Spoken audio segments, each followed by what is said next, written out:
भारत में भी जेनजी क्रांति होगा, जिस प्रकार जो है नेपाल में जेनजी क्रांति हुआ था। एरोप्लेन क्रैश हो जाते थे, रेल एक्सीडेंट हो जाता था, सड़क ढह जाता था, वहां पर पुल गिर जाते थे, सरकारी स्कूल बच्चे के ऊपर ही गिर जाता था, पेपर लीक हो जाते थे। अगर यही कंडीशन अगर भारत में भी होता है तो भारत में भी जेनजी क्रांति होगा, जिस प्रकार जो है नेपाल में जेनजी क्रांति हुआ था। अभी आप लोग जैसे ही सोशल मीडिया ओपन करेंगे ना, तो आप लोगों को सिर्फ और सिर्फ एक ही चीज देखने को मिलेगा कि जिस प्रकार कुछ महीना पहले नेपाल में जेनजी क्रांति शुरू हुआ था और उस जेनजी क्रांति शुरू होने की वजह से पूरा नेपाल का सत्ता पलट गया, वहां के सरकार गिरा दी गई। उसी प्रकार भारत में भी जेनजी क्रांति शुरू होगा, भारत में भी सत्ता पलटेगा, भारत का भी सरकार गिरेगा। क्या ऐसा कुछ होने वाला है जेनजी क्रांति होने की वजह से?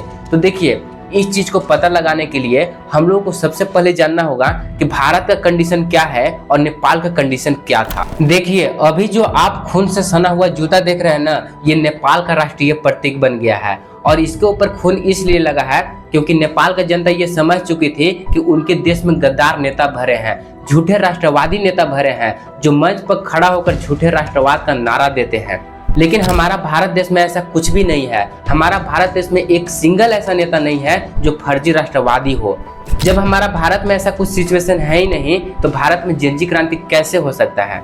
नेपाल में जेनजी क्रांति होने का एक वजह ये भी था ना कि वहाँ के युवाओं को ये बात पता चल गया था कि वहाँ के जितने भी भ्रष्टाचार करने के बाद नेताओं का खाल पहनकर सरकार में चले जाते थे और बड़े बड़े पदों पर मंत्री पद ग्रहण कर लेते थे। लेकिन भारत में ऐसा नहीं है। आप भारत में एक सिंगल ऐसा भ्रष्टाचारी बता दो जिसे सरकार ने मुख्यमंत्री या उप मुख्यमंत्री बना दिया हो। जब भारत में ऐसा कंडीशन है ही नहीं, तो भारत में जेनजी क्रांति कैसे हो सकता है? नेपाल में जेनजी क्रांति इसलिए भी हुआ था ना क्योंकि वहाँ के युवाओं को ये बात पता चल गया था कि नेपाल में कई सारे ऐसा नेता है जो थूक कर चाट लेते हैं, अपनी कही हुई बात से पलट जाते हैं। लेकिन शुक्र है कि भारत में एक ऐसा सिंगल नेता नहीं है जो थूक कर चाट ले, अपनी कही हुई बात से पलट जाए। जब भारत में कोई ऐसा नेता है ही नहीं, तो भारत में जेनजी क्रांति आखिर हो कैसे सकता है? नेपाल में जेनजी क्रांति इसलिए भी हुआ था क्योंकि नेपाल के युवाओं को गोदी मीडिया से बहुत ही ज्यादा आक्रोश था।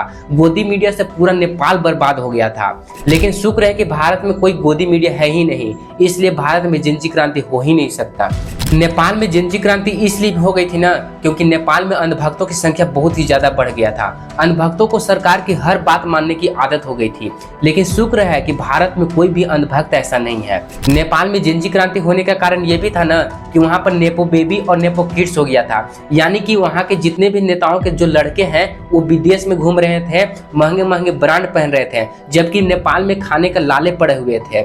लेकिन भारत में ऐसा स्थिति है ही नहीं। भारत में किसी भी राजनेता का लड़का दिखा दो जो राजनीतिक से जुड़ा हो, या फिर बड़े बड़े पदों पर क्रिकेट का अध्यक्ष बना दिया गया हो, या फिर अपनी पार्टी का मुखिया बना दिया गया हो। भारत के नेताओं के जो लड़के हैं बहुत ही ज्यादा मेहनती हैं। बहुत सारे ऐसे भारत के नेता के लड़के हैं जो एसएससी रेलवे की तैयारी कर रहे हैं, या फिर कई तो इतने देशभक्त हैं जो फौज में भर्ती होकर देश की सेवा कर रहे हैं। इसलिए भारत में कभी जेनजी क्रांति हो ही नहीं सकता। नेपाल में जेनजी क्रांति इसलिए भी हुआ था ना क्योंकि वहाँ के छात्रों पर लाठियां बरसाई गई थी। लेकिन भारत में आज तक एक भी ऐसा छात्र नहीं है जो सरकारी नौकरी का तैयारी कर रहा हो और उसके ऊपर लाठियां बरसाई गई हो। जब भारत में इस प्रकार हो ही नहीं रहा है, तो भारत में जेनजी क्रांति कैसे हो सकता है? और नेपाल में जेनजी क्रांति होने का सबसे प्रमुख कारण था वहां पर भ्रष्टाचार।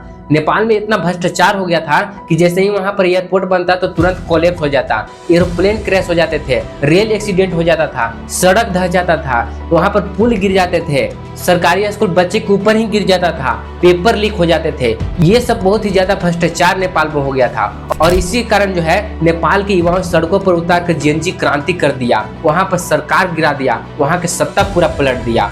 अगर यही कंडीशन अगर भारत में भी होता है तो भारत में भी जेनजी क्रांति होगा, जिस प्रकार जो है नेपाल में जेनजी क्रांति हुआ था। तो इस वीडियो में बस इतना ही। अगर आपको ये वीडियो अच्छा लगा होगा तो मेरे चैनल को सब्सक्राइब जरूर करना, मुझे सपोर्ट जरूर करना और वीडियो को शेयर करना बिल्कुल भी नहीं भूलिएगा। तो चलिए मिलते हैं फिर किसी और नेक्स्ट वीडियो में। जब तक के लिए okay, bye bye and take care.